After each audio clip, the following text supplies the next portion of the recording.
Alhamdulillahirabbil alamin.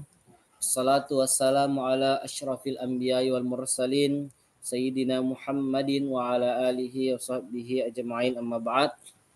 Alhamdulillah, atas nikmatnya Allah Subhanahu wa taala kita kembali dipertemukan dalam pengajian ini di ruang Zoom, yang mana kembali akan dikaji atau dijelaskan oleh Alena Ad-Doktor Al-Hajj Umar Mansur Rahimi, kitab Mursyidut Tullab lil Hajj Abdurrahman Ambo Dale, yang mana pada pekan lalu alhamdulillah telah disinggung tentang bagaimana definisi usul fikih dan ilmu syak. Dan sebelum kita mulai, ya, sebagaimana yang dipahami, kita kata bahwasanya ada di antara santri yang akan menghadapkan atau membacakan syair yang telah dipengajiankan pada pekan yang lalunya. Pada santri yang berada di masjid, ya, kami silahkan.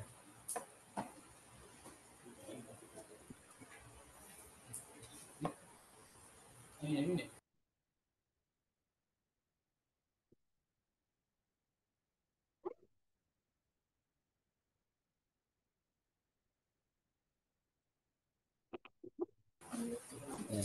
Akhwan saya sepertinya di masjid ada sedikit gangguan. Oleh karenanya kembali mungkin santri di sini yang akan dibacakan. Yalah, aman.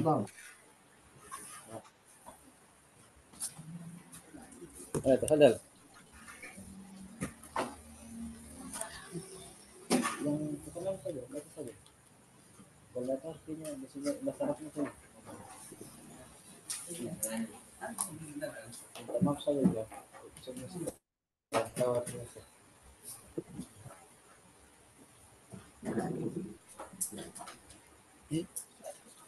Wah. Bismillah. Bismillah. Assalamualaikum warahmatullahi wabarakatuh. Waalaikumsalam warahmatullahi wabarakatuh. Ya. Iqra. Bismillahirrahmanirrahim. Qaddimah wa fiha faslan. Al-faslu awal fi haddi usulil fiqhi wa mawdu'ihi wa muhtamalatihi. Lafzu usulil fiqhi fima qad bada murakabun min mufradainil mubtada wal usulu wa hiya jam'ul asli wal akharul fiqhu wa haddul asli.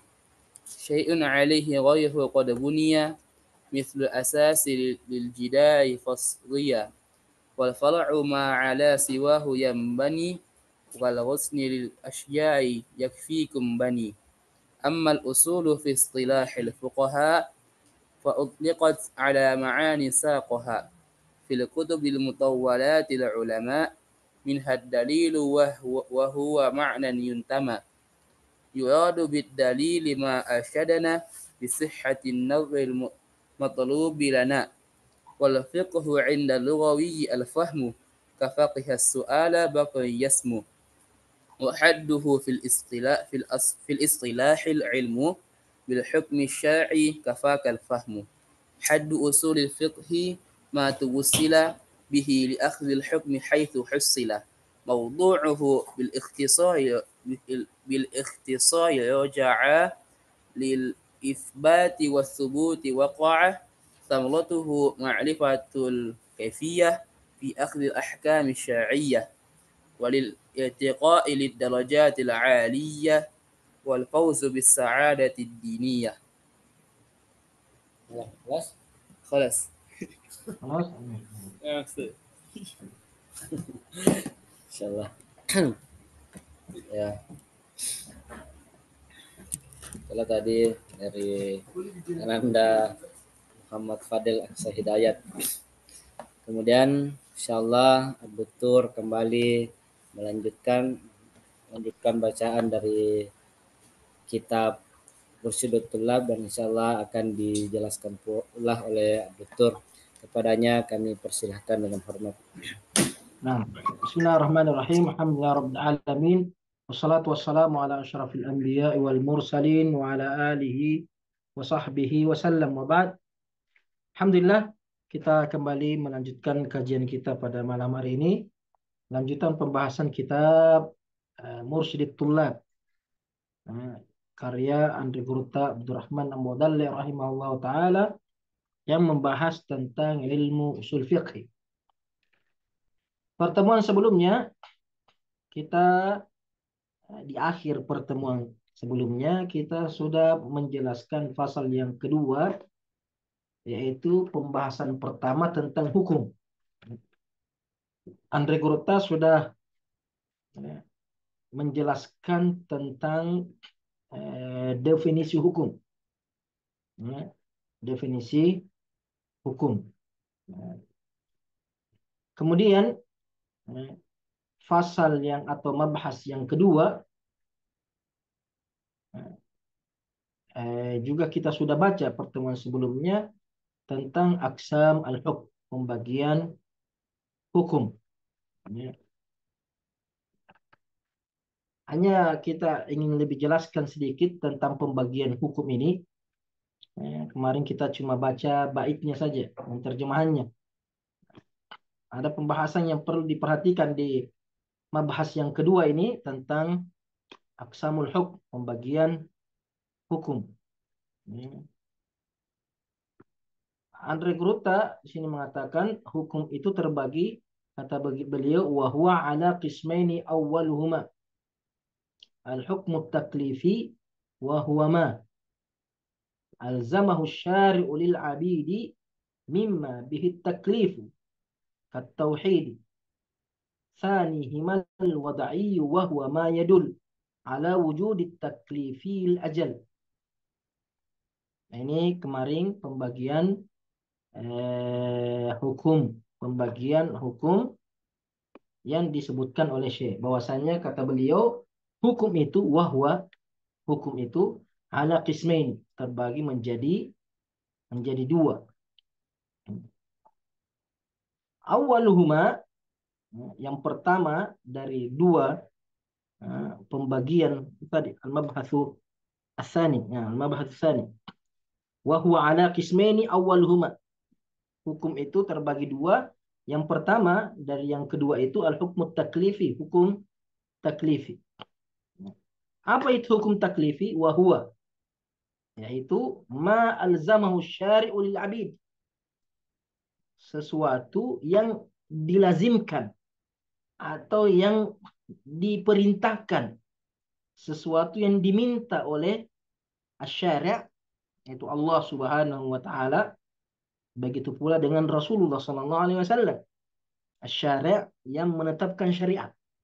Yang paling utama adalah Allah Subhanahu wa taala. Kemudian Allah memberikan izin kepada Nabi-Nya Muhammad sallallahu alaihi wasallam untuk memberikan syariat, menetapkan syariat atas wahyu dari Allah Subhanahu wa taala. Ada beberapa hukum yang Nabi keluarkan yang tidak disebutkan dalam Al-Qur'an. Dan itu berupa wahyu dari Allah Subhanahu wa taala selain Al-Qur'an. Wa ma yantiqu 'anil hawa in huwa illa wahyun yuha. Jadi asy-syari' itu Allah dan Rasulnya. Jadi hukum taklifi itu adalah hukum atau sesuatu yang dilazimkan, alzamahu, yang dilazimkan. Kalau di definisi hukum yang di mabahas sebelumnya, Andre Guruta mengatakan hukum itu sesuatu yang dikaitkan dengan perbuatan mukallaf berupa talab, berupa perintah, permintaan, atau takhir, atau pilihan. Itulah yang dimaksud hukum taklifi. Sesuatu yang diperintahkan, diminta, dilazimkan oleh syariat. Nanti akan ada pembagiannya lagi, pembagian hukum taklifi. Perintah itu, permintaan itu, ada permintaan untuk melakukan, ada permintaan untuk meninggalkan, atau diminta memilih. Permintaan untuk dilakukan ada yang namanya wajib, ada yang namanya mustahab. Permintaan untuk ditinggalkan ada yang namanya haram, ada yang namanya makruh. permintaan untuk disuruh memilih, nah itu namanya mubah. Nanti akan dijelaskan pada pembahasan selanjutnya. Yang jelas hukum taklif itu adalah sesuatu yang dilazimkan, yang dikehendaki, yang diminta oleh Allah dan Rasulnya, syariat kepada hambanya, pada hamba Allah Subhanahu wa taala, mimma bihi taklif, sesuatu yang ada beban di situ. Ada beban, ada sesuatu keharusan, ada sesuatu eh, permintaan, merupakan beban. Hukum taklifi karena kita dibebani melakukan atau dibebani meninggalkan. At-tauhidi seperti perintah untuk mentauhidkan Allah Subhanahu wa taala, ini perintah yang paling utama. Ya. Wa qada rabbuka alla ta'budu illa iyyah. Allah menetapkan agar kalian tidak menyembah selain Dia. Nah, ini ketetapan perintah kewajiban dari Allah Subhanahu wa taala untuk kita senantiasa mentauhidkan Allah Subhanahu wa taala. Jadi perintah tauhid ini termasuk hukum taklif. Menyembah hanya untuk Allah dan meninggalkan segala kesyirikan, penghambaan, pengharapan, permohonan kepada selain Allah Subhanahu wa taala. Kalau di kitab-kitab lain, di buku-buku yang lain, ya, terkadang bahasanya beda, tapi maknanya sama. Di beberapa kitab yang lain, ulama menafsirkan atau mendefinisikan hukum taklif, mengatakan huwa khitabullah, ya, penyampaian, ya, pemberitahuan dari Allah, pemberitahuan dari Allah, baik itu melalui Al-Qur'annya maupun melalui sunnah Rasulnya SAW, penyampaian dari Allah al-muta'alliq bi af'alil mukallafin, yang berkaitan dengan perbuatan seorang mukallaf. Perintah ini atau penyampaian dari Allah ini berupa sesuatu yang berkaitan dengan perbuatan mukallaf. Bil iqtida, baik itu merupakan permintaan, tuntutan,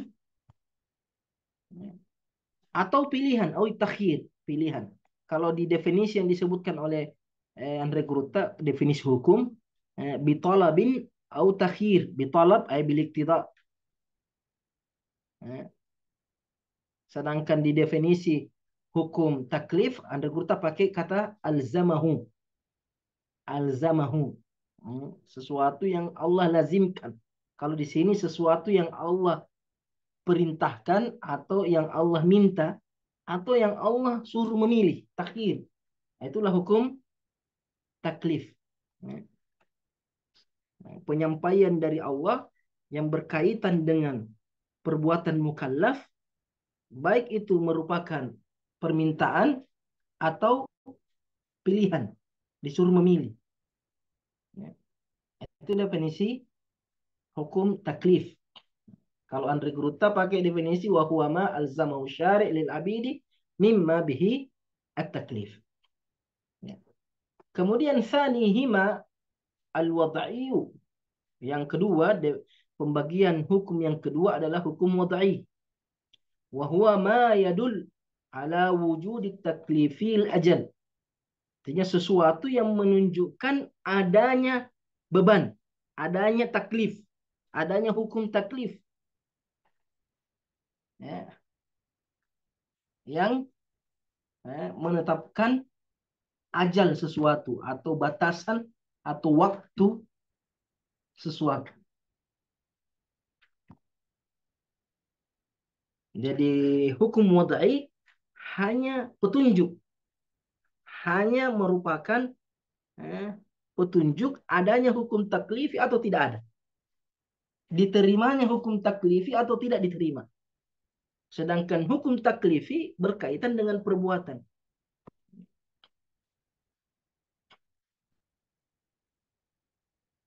Kalau di kitab lain ketika mendefinisikan hukum taklifi, mengatakan huwa khitabullah. Jadi sama-sama khitabullah karena sama-sama hukum. Hukum itu khitabullah. Penyampaian dari Allah, pengumuman dari Allah, penyampaian dari Allah. Al-muta'alliq yang berkaitan bija'li syai'i sababan, yang berkaitan menjadikan sesuatu itu sebab. Li fi'lin mukallaf, sebab dari perbuatan seorang mukallaf. Ya. Jadi seumpamanya matahari tenggelam merupakan sebab wajibnya sholat maghrib. Sebab wajibnya sholat maghrib. Sholat maghrib itu namanya wajib. Wajib diantara kewajiban seorang mukallaf adalah sholat maghrib. Dan wajib ini bagian dari hukum taklif. Nanti akan dibahas. Karena ada perintah untuk mendirikan sholat maghrib. Tapi kapan sholat maghrib itu diwajibkan? Allah menetapkan dengan hukum wadainya bahwa sholat maghrib yang merupakan hukum taklifi itu wajib ketika ada sebabnya yang merupakan hukum wadai. Apa sebabnya wajib sholat maghrib? Yaitu ketika matahari tenggelam. Jadi matahari tenggelam sebab wajibnya sholat maghrib. Ketika matahari tenggelam berarti sudah wajib sholat maghrib. Sebelum matahari tenggelam tidak wajib sholat maghrib.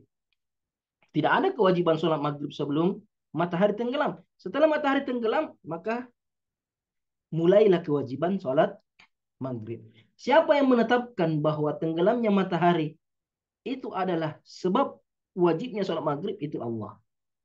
Jadi sebab atau matahari tenggelam menunjukkan atau menjadi sebab wajibnya matahari tenggelam itu namanya hukum wad'i. Karena hukum ini menunjukkan adanya hukum taklifi, yaitu wajibnya sholat maghrib. Terbitnya fajar menjadi sebab masuknya atau wajibnya sholat subuh. Tergelincirnya matahari adalah sebab wajibnya sholat duhur. Jadi kata penetapan sebab atau penetapan sesuatu itu sebab adanya hukum taklifi itu namanya hukum wadai. Sababan li fi'li mukallaf au syartan lahu.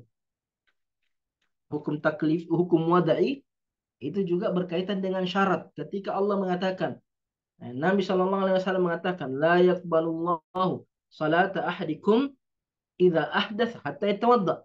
Allah tidak menerima salat seorang di antara kalian apabila dia sedang berhadas sampai dia berwudu. Berarti wudu itu syarat diterimanya salat. Salat hukumnya wajib. Itu hukum taklifi. Sedangkan wudu sebagai syarat sahnya salat itu namanya hukum wadai. Wudu, menetapkan wudu sebagai syarat sahnya salat adalah hukum taklifi. Jadi sebab atau syarat atau mani'an. Seperti keluarnya darah haid atau keluarnya darah nifas menjadi penghalang seseorang wanita melakukan sholat. Jadi tidak boleh seorang wanita sholat ataupun puasa apabila sedang datang haid atau nifas. Berarti haid dan nifas ini penghalang. Penghalang seorang wanita mendirikan kewajibannya. Itu sholat. Sholat hukumnya wajib. Sholat 5 waktu hukumnya wajib. Sedangkan haid dan nifas merupakan penghalang kewajiban sholat. Maka haid dan nifas ini namanya mani. Mani ini hukum bahwasanya haid dan nifas menghalangi kewajiban sholat, ini namanya hukum wadai. Hukum wadai. Nanti akan dijelaskan pembagian hukum wadai nanti ini semuanya. Atau sahih, ibadah itu sahih atau tidak sahih. Kapan ibadah itu sahih, kapan ibadah itu tidak sahih, kapan muamalah itu sahih, kapan muamalah itu sahih, tidak sahih, fasid. Nah, ini hukum taklifi. ada namanya rukhsah, ada namanya azimah. Nah, ini semua namanya hukum wadai. Sahih, salat seseorang atau ibadah seseorang itu dianggap sah. Muamalah, jual beli, akad seorang itu dikatakan sah, pernikahan, perceraian dikatakan sah atau tidak dikatakan sah atau fasid, itu bagian dari hukum wadai. Falwad ja'al syai' murtabitan bi syai'in akhar. Jadi hukum wadai itu hanya menghubungkan antara sesuatu dengan sesuatu. Antara dua ibadah. Wudhu itu ibadah. Salat juga ibadah. Salat 5 waktu hukumnya wajib, hukum taklifi. Berwudhu hukumnya sunnah. Ini hukum taklifi. Hukumnya wudhu adalah sunnah. Merupakan hukum taklifi. Tapi ketika dihubungkan bahwasanya wudhu menjadi syarat sahnya salat, maka hukum ini atau hubungan antara wudhu dengan salat, wudhu menjadi syarat sahnya salat, itu merupakan hukum wadai.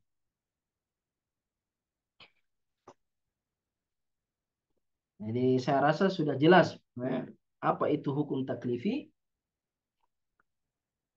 apa itu hukum wadai. Untuk lebih jelasnya, ada 4 perbedaan antara hukum taklifi dengan hukum wadai.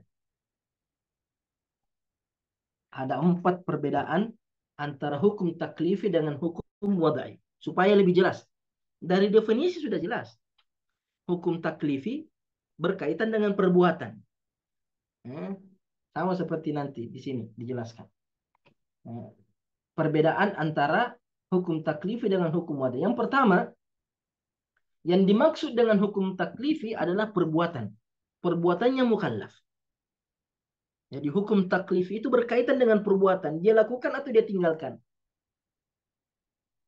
Dia mengerjakan sesuatu, apakah itu hukumnya haram atau hukumnya makruh. Pokoknya mengerjakan sesuatu.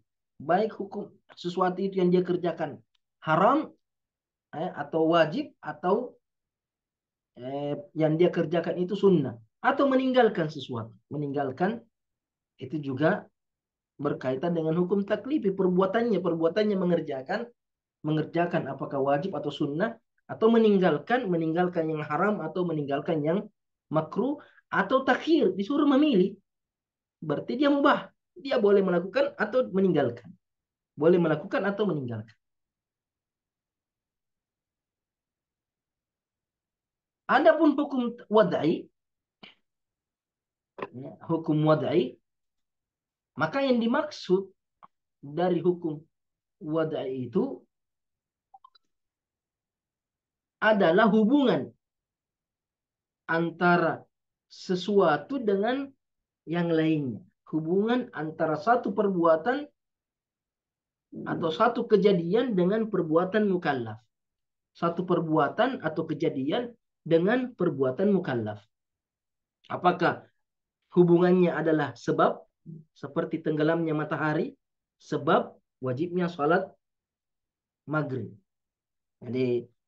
Jadi hukum wadai menghubungkan antara tenggelamnya matahari dengan wajibnya salat maghrib, yaitu sebab. Atau menghubungkan antara wudhu dengan salat, yaitu syarat. Dan contoh-contoh yang lainnya nanti kita lebih jelas. Jadi perbedaan pertamanya antara hukum taklifi berkaitan dengan perbuatan mukallaf. Sedangkan hukum wadai hanya menghubungkan antara satu kejadian, satu perbuatan dengan perbuatan mukallaf. Kemudian yang kedua,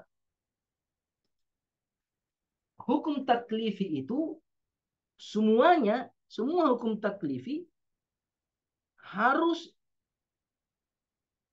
pada batasan sesuatu yang mampu dilakukan oleh mukallaf.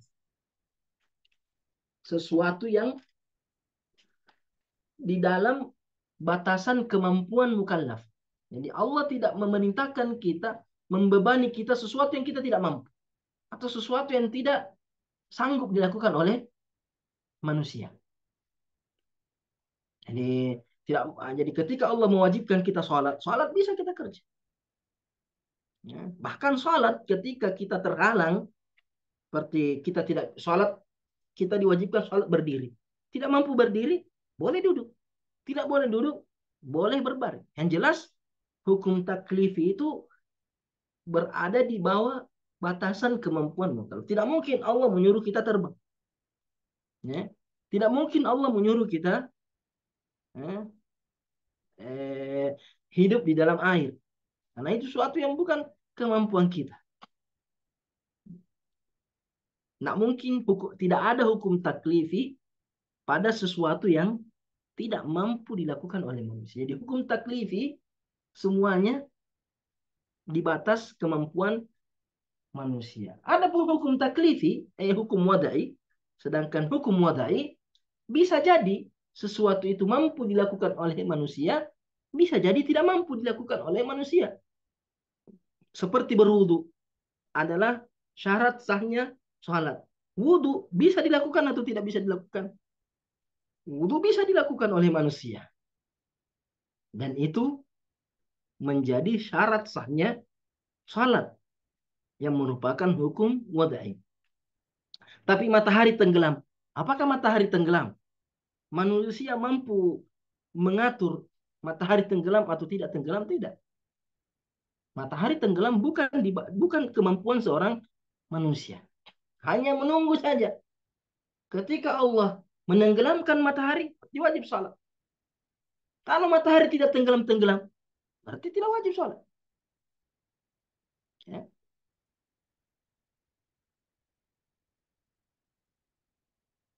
Seperti kisahnya Dhunnun. Dhunnun, nah ini penggantinya Nabi Musa setelah Nabi Musa meninggal, itu digantikan oleh Dhunnun. Dhunnun ini itulah yang mendampingi Nabi Musa ketika bertemu dengan Nabi Khidir, gulam, pelayannya Nabi Musa. Ini Dhunnun ketika suatu hari dia diperintahkan oleh Allah untuk memerangi kaum musyrikin yang tidak mau beriman kepada Allah Subhanahu wa taala. Dan kewajiban berperang yang diwajibkan oleh Allah kepada Dhunnun hanya sampai matahari tenggelam.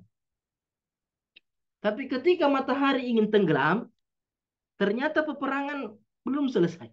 Padahal sudah mau tenggelam matahari. Sedangkan peperangan masih jauh dari kemungkinan selesai. Maka Dhunnun berdoa. Ya Allah, Dhunnun memerintahkan kepada matahari mengatakan, ya Syams anti ma'mura wa ana ma'mur. Fahbis, Allahumma hbis. Wahai matahari, kamu diperintahkan oleh Allah tenggelam. Dan saya diperintahkan berperang sebelum engkau tenggelam. Maka Dhunnun, ya Allah, tahan dia. Tahan matahari itu tenggelam. Sampai peperangan selesai. Jadi matahari tenggelam bukan kemampuan manusia. Tapi itu termasuk hukum wadai. Jadi perbedaan kedua, hukum taklifi semuanya sesuatu yang mampu dilakukan oleh manusia. Sedangkan hukum wadai ada yang mampu dilakukan oleh manusia, ada yang tidak mampu dilakukan oleh manusia.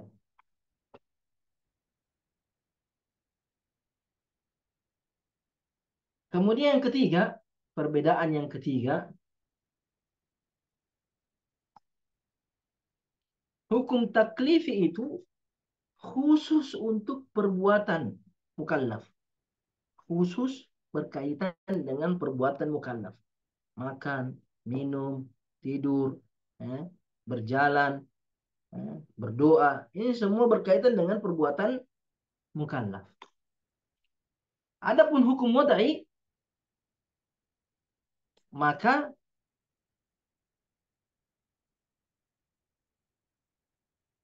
hukum wadai itu mencakup meliputi perbuatan mukallaf. Tahu mukallaf? Mukallaf adalah orang yang berhak mendapatkan hukum.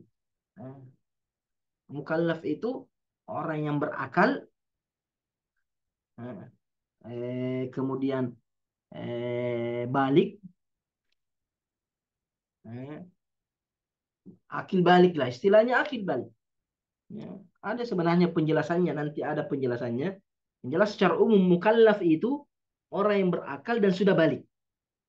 Itu namanya mukallaf. Jadi hukum taklifi itu hanya ditujukan kepada mukallaf yang berakal dan yang sudah balik. Sedangkan hukum wadai itu mencakup yang mukallaf dan yang tidak mukallaf. Yang mukallaf dan yang tidak mukallaf. Jadi hukum taklif hanya untuk yang berakal dan sudah balik. Sedangkan hukum wadai bisa jadi ditujukan kepada seorang bayi. Ya, seperti apa? Bahkan bayi yang ada di janin itu sudah berhak mendapatkan warisan. Berhaknya seorang bayi mendapat warisan itu namanya hukum wadai. Selama dia adalah kerabat dari yang meninggal. Jadi hukum, jadi seorang bayi ketika orang tuanya meninggal, maka bayi itu berhak mendapatkan warisan. Nah, berhaknya seorang bayi mendapat warisan dari orang tuanya itu namanya hukum wadai. Berlaku kepada seorang bayi, bahkan kepada orang gila yang tidak berakal juga mendapatkan hukum wadai. Seperti ketika orang gila itu punya harta, atau orang gila itu merusak barang seseorang, merusak barang seseorang, seperti dia orang gila, dia bakar rumahnya orang, dia gila, dia tidak berdosa karena dia gila, tapi dia wajib membayar ganti rugi. Kewajiban membayar ganti rugi dari harta orang gila itu hukum wadai. Hukum wadai. Kenapa? Karena ganti rugi itu daman, itu wajib bagi orang yang merusak, sekalipun dia gila, sekalipun dia anak kecil. Jadi kalau ada anak kecil, dia bakar rumahnya orang, eh, anak kecilnya tidak berdosa, tapi dia wajib mengganti apa yang dia rusak. Kewajiban mengganti apa yang dia rusak, ini hukum wadai, bukan hukum taklifi. Hukum taklifi itu ditujukan kepada walinya. Walinya yang harus membayarkan anak tersebut dari harta si anak. Jadi kalau anaknya kaya, tapi dia masih bayi, maka dikeluarkan dari hartanya untuk membayar apa yang dia rusak. Begitu juga orang gila, dia gila tapi banyak uangnya, maka ketika dia merusak benda seseorang, barang seseorang, maka dia wajib menggantinya. Tapi yang wajib menggantinya adalah walinya. Sedangkan orang gila ini, ya namanya orang gila, tidak bisa disuruh. Tapi Allah menetapkan secara wadai bahwa siapa saja yang merusak, ketika ada perusakan, siapapun pelakunya yang merusak, maka dia menjadi sebab wajib membayar ganti rugi.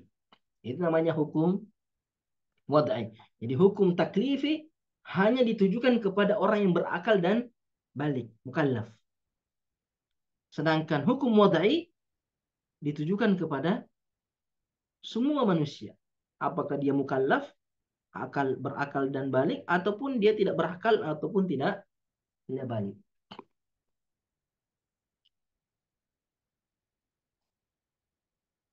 Kemudian yang keempat di antara perbedaan hukum taklifi dengan hukum wadai.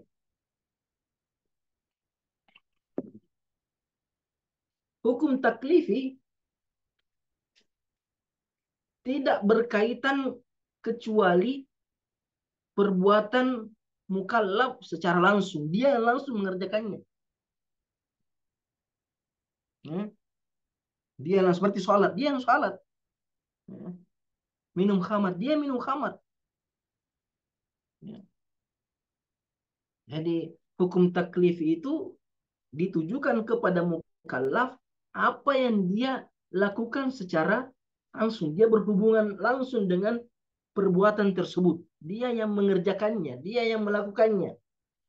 Dia punya kaitan dengan perbuatan tersebut. Dia punya andil terhadap perbuatan tersebut. Sedangkan hukum wadai terkadang hukum wadai itu ditujukan kepada seseorang, bukan dia yang melakukan, bukan dia yang memperbuat, bukan dia yang melakukan, tidak ada hubungannya dia dengan kesalahan itu. Tapi dia diwajibkan, dia diperintahkan, dia ditetapkan hukum. Seperti contohnya apa? Ketika seorang laki-laki membunuh orang lain, dia membunuh dengan cara yang tidak sengaja. Ya, dia membunuh tidak sengaja. Maka dia wajib membayar denda, membayar ganti rugi kepada orang yang dia bunuh. Nah, kewajiban membayar denda ketika membunuh secara tidak sengaja ini diwajibkan kepada si pembunuh dan keluarga si pembunuh. Keluarga si pembunuh, kenapa saya wajib membayarnya? Nah, bukan saya membunuh. Nah, itulah hukum wadai. Allah menetapkan bahwa pembayaran dia ketika seseorang membunuh secara tidak sengaja itu wajib bagi si pembunuh dan keluarga kerabat si pembunuh. Mereka berpatungan, mereka bekerja berkongsi untuk membayar dia tersebut. Padahal keluarganya tidak ada hubungan dengan pembunuhan tersebut. Tidak ada kaitannya dia, bukan dia yang suruh, bukan dia yang dia tidak tahu apa-apa. Kenapa tidak ternyata setelah keluarganya membunuh maka dia juga wajib membayar dia tersebut. Siapa yang mewajibkan? Hukum wadai. Karena dia ada hubungan kerabat dengan si pembunuh. Ini hikmahnya apa? Supaya keluarga itu selalu menjaga keluarganya, jangan melakukan maksiat, jangan membunuh. Harus dia nasihati, jangan membunuh. Kenapa? Karena kalau dia membunuh, keluarganya yang lain bertanggung jawab. Nah, ini 4 perbedaan antara hukum taklifi, hukum wadai. Hukum pertama, yang perbedaan pertama, hukum taklifi berkaitan dengan eh, eh, perbuatan mukallaf. Eh, ditujukan kepada perbuatan mukallaf. Apakah dia melakukan atau meninggalkan. Sedangkan hukum wadai berkaitan dengan hubungan antara satu perbuatan, satu kejadian dengan perbuatan mukallaf. Yang kedua, hukum taklifi semuanya sesuatu yang mampu dilakukan oleh mukallaf. Sedangkan hukum wadai ada yang bisa dilakukan, ada yang tidak bisa dilakukan oleh mukallaf. Sedangkan yang ketiga, hukum taklifi itu khusus untuk orang yang mukallaf, akil balik, berakal dan balik. Sedangkan hukum wadai bisa jadi ditujukan kepada yang tidak berakal atau yang belum balik. Sedangkan yang keempat, hukum taklifi berkaitan dengan perbuatan langsung oleh mukallaf. Sedangkan hukum wadai terkadang sesuatu itu tidak ada kaitannya dengan perbuatan dia. Perbuatannya orang lain tapi dia juga harus menanggungnya karena hukum wadai ini. Nah, ini 4 perbedaan menonjol antara hukum taklifi dengan hukum wadai. Sekarang kita masuk ke pembahasan yang ketiga, al-mabhasu tsalits.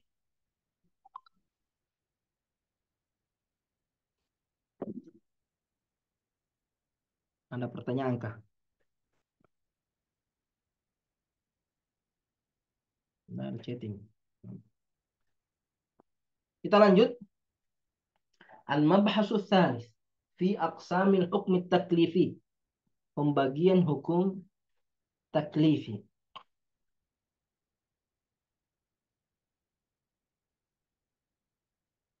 Andre Guruta rahimahullah mengatakan wal hukmu taklifiyu yang qasim li khamsatin wa kullu wahidin musim.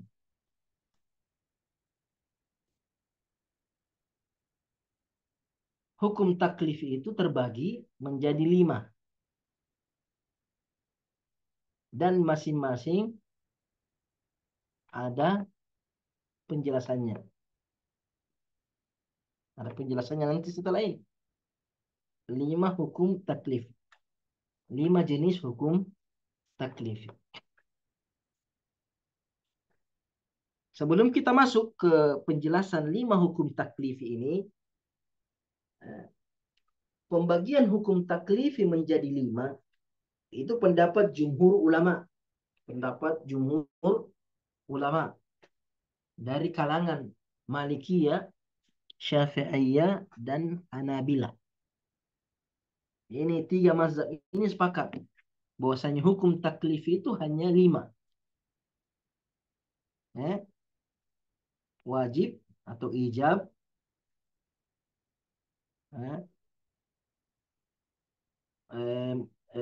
an-nadbu atau al-mandub, al-mustahab, al-muharram atau at-tahrim, al-karaha atau makruh. 4. Yang kelima al-ibah atau mubah. Nanti akan dijelaskan perbedaan ini antara ijab dengan wujub dengan wajib. Apa bedanya ijab, apa bedanya wujub, apa bedanya wajib. Mustahab, istihbab, mandub, an-nadb, sunnah. Yang jelas 5 hukum taklif disepakati oleh 3 mazhab. Adapun mazhab Hanafiyah, mazhab Hanafiyah menjadikan hukum taklif itu ada 7.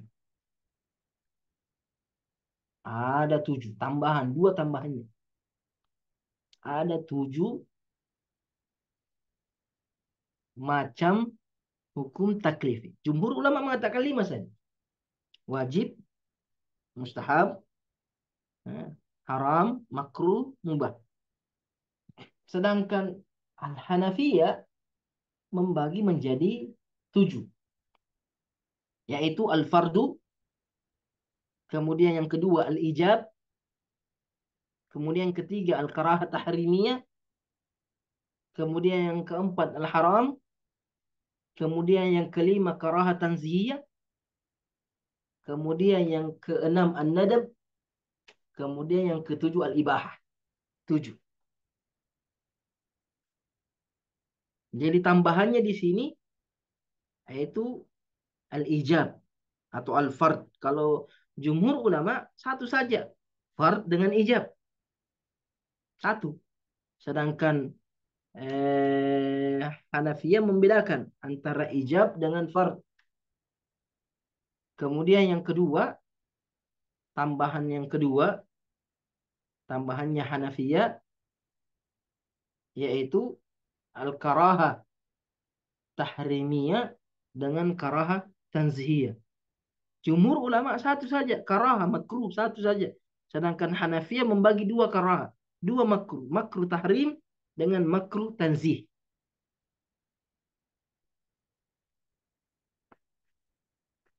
Apa yang menyebabkan Hanafiyah membedakan antara fardu dengan ijab?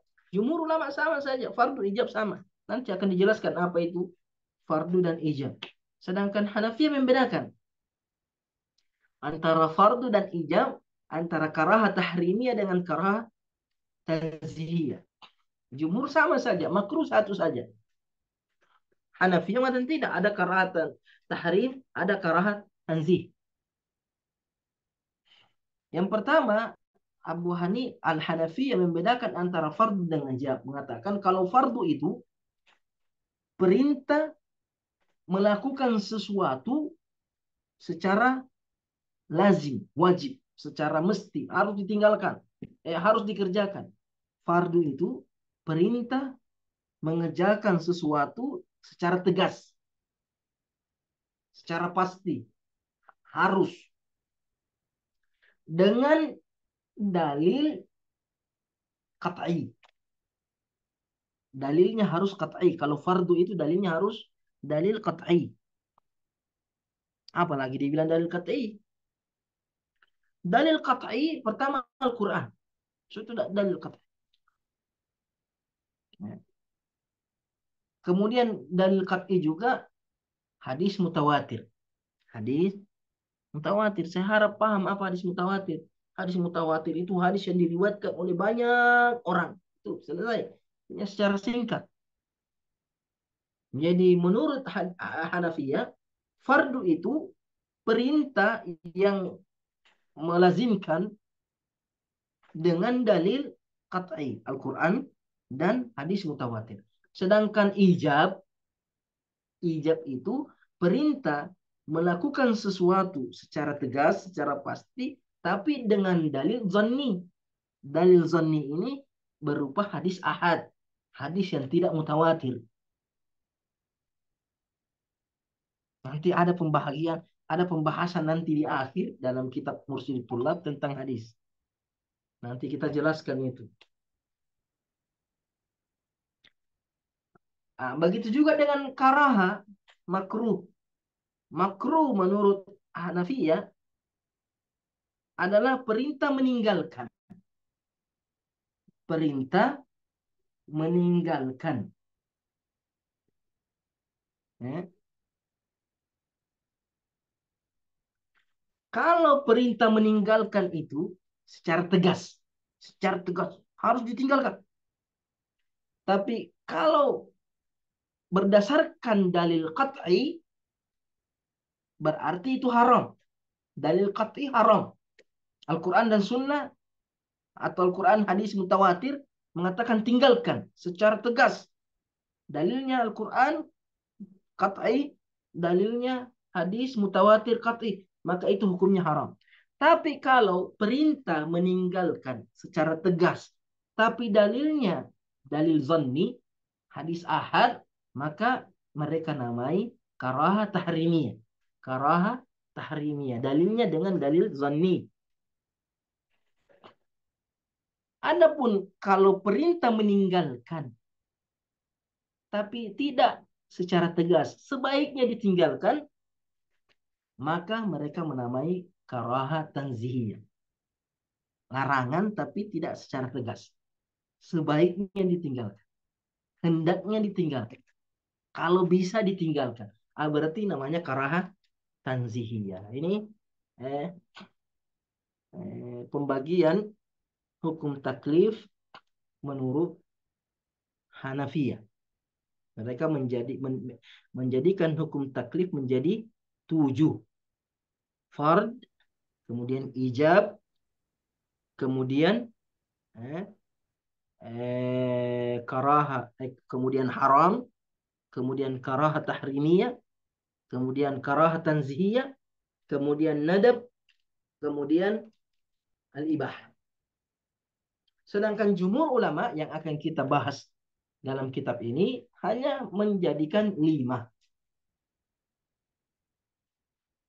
Kata Andre Gruta, al-awwalu al-ijabu wa huwa ma bihi yutlabu fi'lun jazimun fantabih.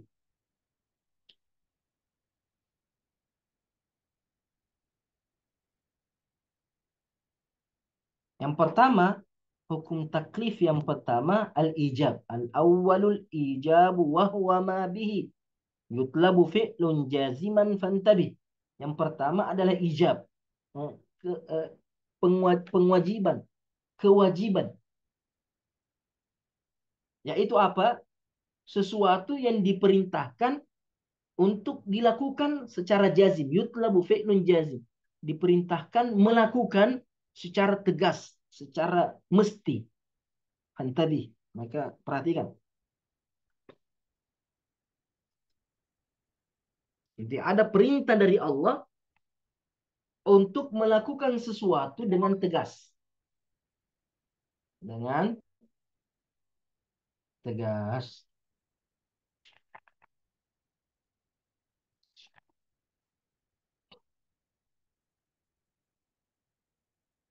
Sekarang pertanyaannya, bagaimana kita mengetahui bahwa perintah itu tegas atau hukum itu wajib? Bagaimana mengetahui bahwa sesuatu itu hukumnya wajib?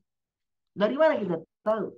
bahwa ini hukum merupakan hukum kewajiban, perintah melakukan dengan tegas. Dari mana kita tahu? Bagaimana caranya kita tahu? Ini penting ini, supaya tahu ini wajib atau tidak wajib.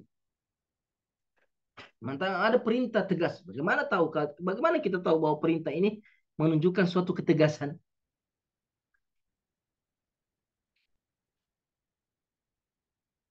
Ada 9.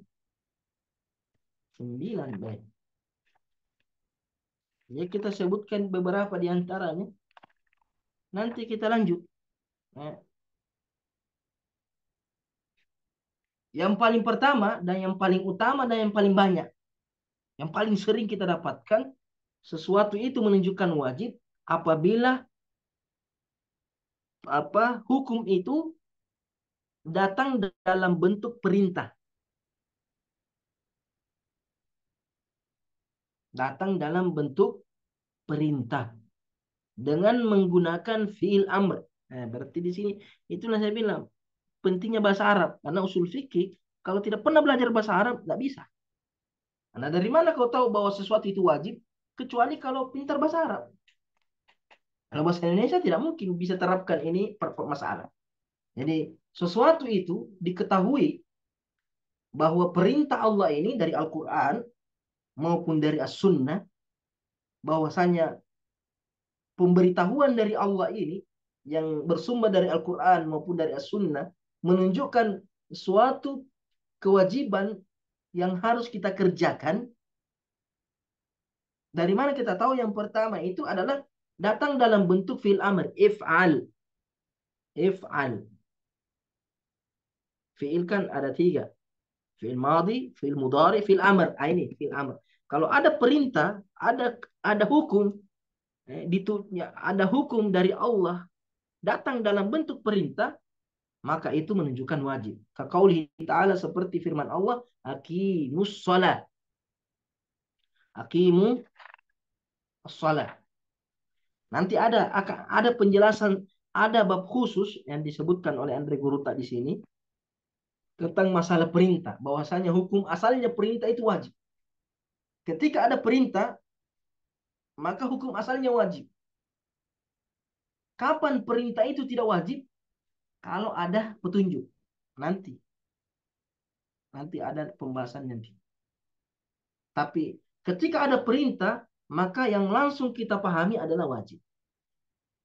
Kapan kita menghukumi bahwa perintah itu tidak wajib? Kalau ada bukti, ada dalil, ada karina, ada petunjuk. Yang jelas kalau ada seperti aqimus shalah, dirikan salat. Perintah dari Allah. Tidak ada dalil yang menunjukkan bahwa salat 5 waktu itu tidak wajib. Tidak ada dalil yang kita dapat bahwa salat itu tidak wajib. Semua dalil Al-Quran dan Sunnah menunjukkan bahwa salat itu wajib bagi setiap mukallaf. Setiap mukallaf, karena kita hukum taklifi. Hukum taklifi berarti wajib bagi orang yang mukallaf, akal dan sudah balik. Dan dia mampu salat. Yang pertama, ini masih yang pertama ini, belum pindah ke yang kedua, tapi yang pertama ini banyak anaknya, banyak ikutannya. Jadi pertama bentuk amar, fi'il amar. Kemudian kedua bentuk mudhari' yang dijazam dengan lamul amr. Fi'il mudhari'. Fi'il mudhari'. Yajlisu, ya'kulu, yaf'alu. Tapi dia dijazam dengan lamul amr. Ada lamul amr. Ada lam, huruf lam masuk kepada fi'il mudhari', menjazam fi'il mudhari' yang menunjukkan bahwa itu perintah.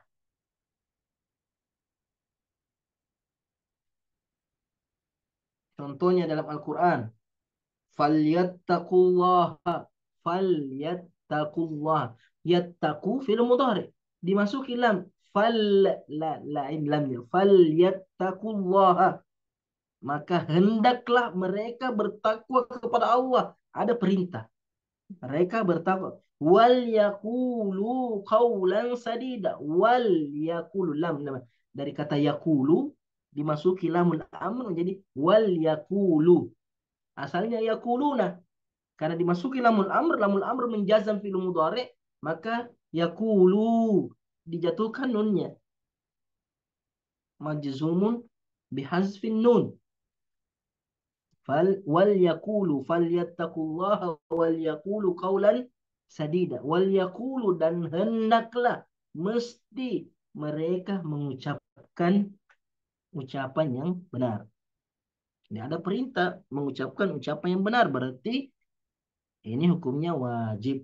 Sekalipun bentuknya fi'il mudhari tapi dimasuki lamul amr maka menjadi perintah. Yang kedua, ini yang kedua dari yang pertama. Belum kita pindah yang kedua, eh, tanda perintah. Ini kalau susah susah kalian pahami ini, berarti kalian belum paham bahasa Arab. Nah, mustahil orang bisa belajar usul kalau tidak paham bahasa Arab. Karena usul saya bilang tadi, usul itu berkaitan dengan bahasa.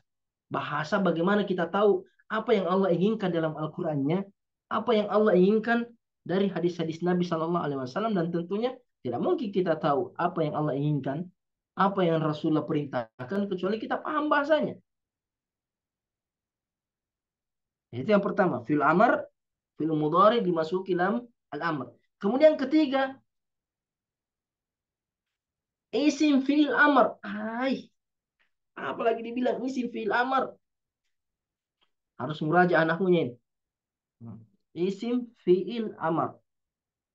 Isim fiil amr. Kita tahu apa itu isim. Kita tahu apa itu fiil. Yang belajar nahwu pasti tahu apa itu isim. Tanda-tandanya isim. Apa itu fiil, tanda-tandanya fiil. Tapi ini masalahnya dia isim, dia fiil juga. Jadi ada sifat-sifat isimnya, ada sifat-sifat fiilnya. Sehingga dia mengatakan isim fiil. Alhamdulillah. Jadi dia bukan isim saja, bukan juga fiil saja, tapi isim juga fiil juga.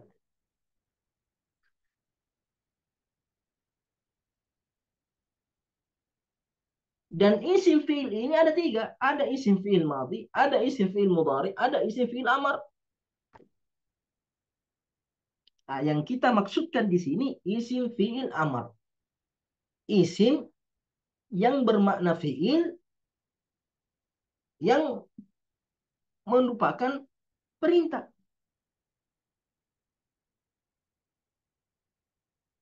Contohnya firman Allah Subhanahu wa taala, "Ya ayyuhalladzina amanu, 'alaikum anfusakum." Ya ayyuhalladzina amanu, wahai orang-orang yang beriman, 'alaikum. Alaikum ini ulama nahu mengatakan isim fiil amar. Alaikum, hendaklah kalian, ya, menjaga anfusakum, diri kalian. Alaikum seperti eh, eh, Nabi Shallallahu Alaihi Wasallam mengatakan alaikum bisidq, alaikum bisidq. Inna sidqa yahdi ilal bir wal bir yahdi ilal jannah. Alaikum bisidq. Hendaklah kalian senantiasa berucap jujur, berperilaku jujur. Jadi ada perintah dalam bentuk isim fiil amr, alaikum. Jadi alaikum, ya, dia isim fiil amr.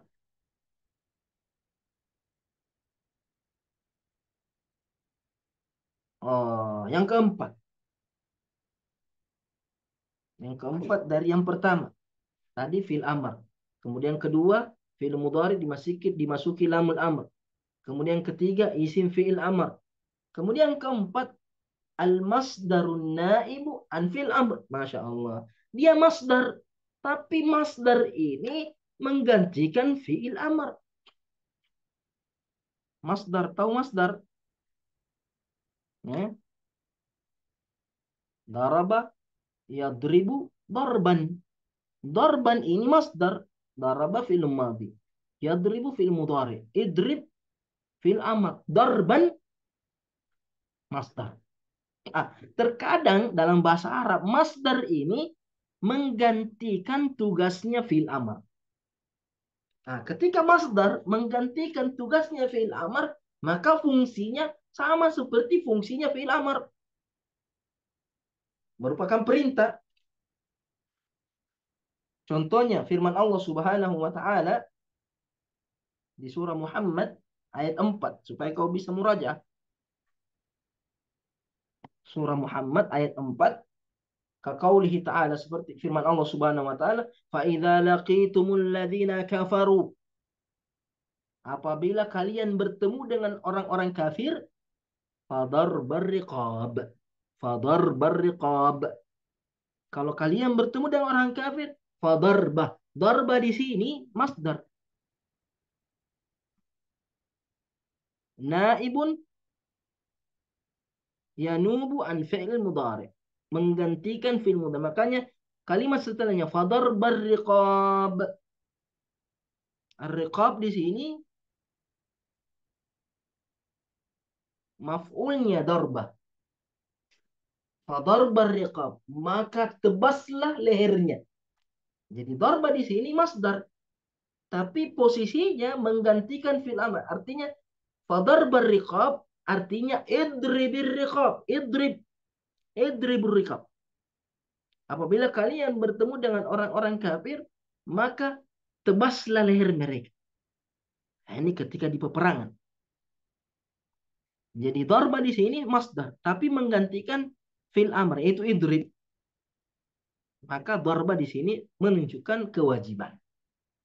Kenapa? Karena menggantikan posisi fil amr yang mana menunjukkan perintah, yang perintah itu hukum asalnya adalah wajib. Nanti insya Allah ada pembahasan di akhir-akhir tentang perintah. Hal-hal yang berkaitan dengan perintah. Jadi ini yang pertama. Hukum taklif yang pertama adalah al-ijab. Yaitu sesuatu yang diminta untuk dikerjakan. Ada permintaan, tuntutan dari Allah untuk mengerjakan sesuatu dengan tegas. Bagaimana cara mengetahuinya? Ada 9 poin. Yang mana 9 poin ini? Yang pertamanya terbagi 4. Ada fi'il amar, fi'il mudhari dimasuki lamul amar, kemudian isim fi'il amar, kemudian masdar menggantikan fi'il amar. Baik dalam Al-Quran maupun dalam hadis-hadis Nabi Shallallahu Alaihi Wasallam. Insyaallah nanti pertemuan berikutnya kita masuk ke poin yang kedua yang menunjukkan kewajiban. Bagaimana kita bisa mengetahui sesuatu itu, hukum itu sebuah kewajiban dari Al-Quran atau dari sunnah Nabi Shallallahu Alaihi Wasallam. Ini dulu pembahasan kita pada malam hari ini supaya tidak terlalu melelahkan. Kemudian ada waktu untuk harus muraja. Kalau tidak muraja, selamat tinggal. Harus ini kita sudah serius ini. Artinya sudah masuk definisi, masuk langsung ke contoh. Contohnya ini ya paling cuma 1-2 contoh. Kalau mau contoh-contoh yang lain ya silahkan baca Al-Quran, cari fil amar, cari fil mudhari dimasuki lamul amar, cari dalam Al-Quran isim fil amar, cari isim fil amar yang kita sebutkan di contoh tadi itu alaikum itu salah satu saja isim fil amar. Ada isim fil amar yang lain. Itu bagaimana diketahui? Buka ilmu nahu. Buka kitab-kitab nahu, mana-mana saja yang dimaksud fil amar, bagaimana bentuk-bentuk fil amar, fil mudhari masuk ke lamul amar. Ini pelajaran nahu. Usul fikih membantu kita memahami bahasanya Al-Quran, bahasanya hadis. Kalau hanya tahu bahasa Arab tapi tidak pernah belajar usul fikih, tetap tidak bisa paham perintah Allah dan perintah Rasulullah Sallallahu Alaihi Wasallam dalam hadis-hadisnya. Nah, ini wallahu taala a'lam. Tafadhal.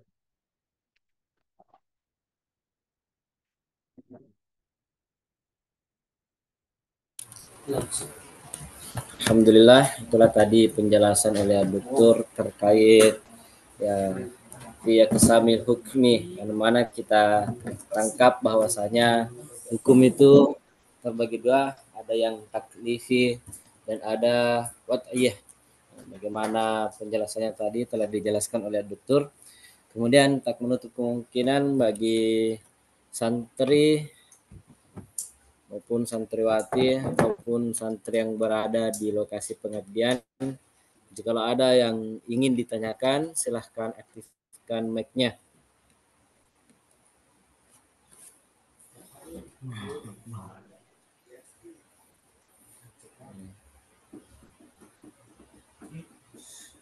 Ya, ada soal? Hah? Lanjut. Mafi soal? Masya Allah. Katanya Mafi lagi, Dokter. Masya Allah. Ya. Paham semua. Kalau tidak ada pertanyaan berarti paham semua. Insya Allah, amin. Ya, semoga paham ya. Ya, Kemudian kalau kami catat. Kalau sementara murajaah catat apa yang tidak dipaham atau ya, paham tapi kurang paham ya bisa ditanyakan. Kita tidak buru-buru. Artinya aja kita tidak buru-buru selesaikan ini kitab. Pelan-pelan. ya, kemudian kami mohon kembali kepada Dokter untuk memimpin doa. Tabe. Nah, Bismillahirrahmanirrahim. Alhamdulillahirabbil alamin. Wassallallahu ala Muhammadin wa ala alihi wasallam. Allahumma inna nas'aluka bi annaka anta Allah la ilaha illa ant. Lahadus samad alladzi lam yalid wa lam yulad wa lam yakul lahu kufuwan ahad. La ilaha illa anta subhanaka inni kuntu minadh dhalimin. Allahumma rabbana zalamna anfusana wa in taghfir lana wa tarhamna lanakunanna minal khasirin. Allahumma 'allimna ma yanfa'una wa anfa'na bima 'allamtana. Allahumma rabbi zidna ilma. Allahumma inna na'udzubika min ilmin la yanfa', min qalbin la yakhsha, wa min nafsin la tashba', wa min du'ain la yustajabu lah. Allahumma اغفر لنا ولوالدينا وارحمهما كما ربيانا صغارا. ربنا آتنا في الدنيا حسنة وفي الآخرة حسنة وقنا عذاب النار. وصلى الله على سيدنا محمد وعلى آله وصحبه وسلم والحمد لله رب العالمين. بارك الله فيكم. Alhamdulillah, kami keluarga besar Dede Abrat mengucapkan banyak terima kasih kepada Dokter karena telah menjelaskan, membagikan ilmunya kepada kami semua. Kemudian mari kita tutup akhiri pengajian kita dengan bersama-sama mengucapkan doa kafaratul majelis. Subhanakallahumma wa bihamdik asyhadu an la ilaha illa anta. Assalamualaikum warahmatullahi wabarakatuh.